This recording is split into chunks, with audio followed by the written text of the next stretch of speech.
یہ ایک جشن ہے، خوشی کا تہوار ہے، اس کو ہم سب کو مل کر منانا چاہیے۔ تو جیسے کہ آپ نے کہا کہ اس جشن سے اسلام کو کوئی خطرہ لاحق نہیں ہے، میں بھی آپ کی بات سے ایگری کروں گا، لیکن بہت سارے حلقے، بہت سے لوگ اس بات پر تنقید کرتے ہیں کہ رقص و موسیقی جو ہے بلتستان کا کلچر یا بلتستان کی ثقافت نہیں ہے۔ تو ہمارے جو نوجوان ہیں وہ دوسروں کے کلچر کو اپنا رہے ہیں، دوسروں کے کلچر کو اڈاپٹ کر رہے ہیں، باہر ملکوں کے کلچر کو اڈاپٹ کر رہے ہیں، یہ ہمارے لیے بہت ہی خطرناک بات ہے۔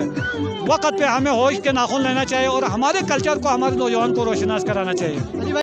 دشت وحشت میں بھی آداب لیے پھرتے ہیں، ہم سے تہذیب کا دامن نہیں چھوڑا جاتا۔ السلام علیکم ناظرین، میں ہوں آپ کا میزبان ابراہیم حسین راہی اور آپ دیکھ رہے ہیں شمع ٹی وی۔ ناظرین، اس وقت میں حسین آباد میں موجود ہوں اور جہاں پر جشن میفنگ منایا جا رہا ہے، اور اس وقت میرے ساتھ ایک صاحب موجود ہیں۔ کیا کہیں گے آپ جشن میفنگ کے حوالے سے؟ جشن میفنگ ہمارا یہ بلتستان کا پرانا تہوار ہے جی، یہ علاقائی تہوار ہے اور ہمارا 21 دسمبر کو ہونا تھا۔ ایام فاطمہ کی وجہ سے ہم نے اس کو کینسل کیا اور 23 تک کینسل رہا۔ اس کے بعد 26 تاریخ کو ہم نے اپنی مدد آپ کے تحت اس پروگرام کے اختتام ہم نے ابھی حال ہی میں ہوا ہے۔ آپ نے کہا کہ ہم نے اپنی مدد آپ کے تحت اس پروگرام کو منایا ہے۔ جی جی۔ کتنی حکومت نے آپ کو معاونت فراہم کی اس حوالے سے؟ اس سال ہمیں کوئی حکومت کی طرف سے کوئی تعاون نہیں تھا، تو ہمارے چیئرمین ہمارے صدر صاحب نے مطلب وہاں تک گئے تھے، تو 21 مارچ کو کرنے کا ہمیں کچھ دے دیا ہے، لیکن اللہ جانے ہوگا یا نہیں ہوگا وہ بھی پتہ نہیں۔ لیکن ہم فنکار ہیں، ہم زندہ قوم ہیں، ہم زندہ دل ہے اور ہم انشاءاللہ اس پروگرام کو ہم کرتے رہیں گے۔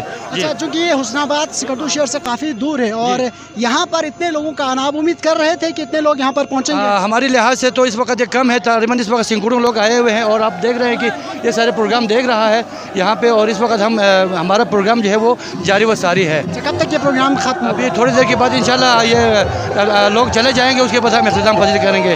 ہم عوام کے اوپر رکھے ہوئے، عوام جب تک ہمارے ساتھ ہے انشاءاللہ پروگرام کو ہم جاری و ساری رکھا ہوا ہے۔ جی بہت بہت شکریہ۔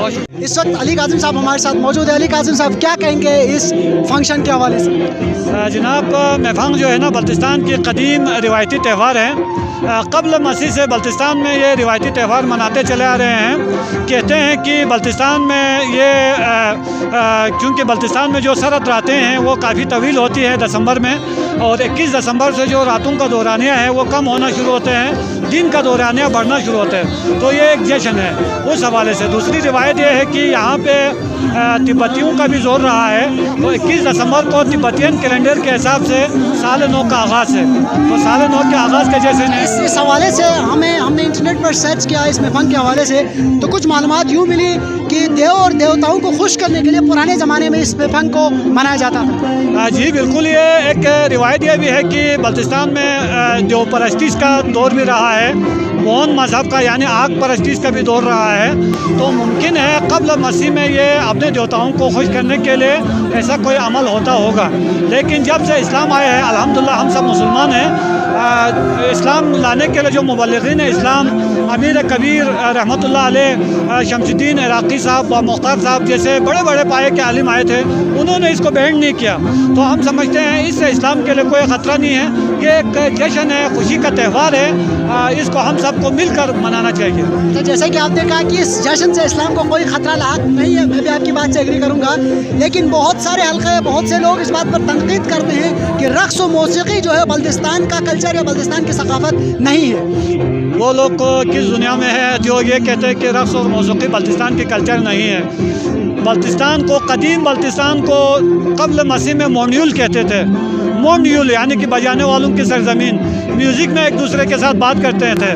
یہ بالکل نہ ہونے والی بات ہے، لیکن بعد میں اللہ کا شکر ادا کرتے ہیں کہ 7 سال ہو گئے کہ ہم مسلمان ہیں۔ اس سے پہلے تو سارے بجانے والے ہی تھے، آپ کو پتہ ہے منرونگ نام کے کتنے علاقے ہیں بجانے والے، یہ راجاؤں کے دور میں یہ باقاعدہ لوگوں کو برانچ کے طور پہ سیکورٹی کے لیے بجانے والوں کو رکھتے تھے، جنگی نقاروں کے لیے استعمال ہوتا تھا۔ بلتستان میں بالکل میوزک تھا، ہے اور ہمیشہ رہیں گے۔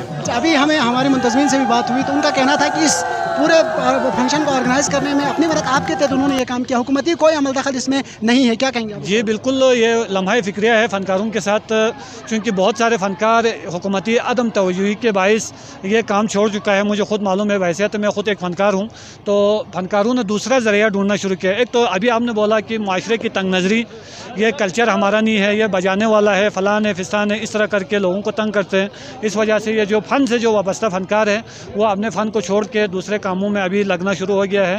تو ہم یہ کہتے ہیں, بھرپور مطالبہ کرتے ہیں جو NGOs ہے, حکومتی ادارے ہیں, کلچر کے لیے کام کرنے والے NGOs ہیں, ان سے مطالبہ کریں گے کہ ہماری جو لوکل بلتستان کی کلچر کی پروموشن کے لیے آپ لوگ کام کریں. نہیں تو ہمارے جو نوجوان ہیں وہ دوسروں کی کلچر کو اپنا رہے ہیں, دوسروں کی کلچر کو اڈاپٹ کر رہے ہیں, باہر ملکوں کی کلچر کو اڈاپٹ کر رہے ہیں. یہ ہمارے لیے بہت ہی خطرناک بات ہے. وقت پہ ہمیں ہوش کے ناخن لینا چاہیے اور ہمارے کلچر کو ہمارے نوجوان کو روشناس کرانا چاہیے. علی بھائی بہت بہت شکریہ آپ کی اسی بات کے ساتھ کہ اپنے کلچر کو پروموٹ کریں, ورنہ دوسروں کا کلچر جو ہے وہ آپ پر غالب آ جائے گا اور آپ کا جو کلچر ہے اس کا نام و نشان نہیں رہے گا. مجھے اجازت دیجیے, اللہ نگہبان.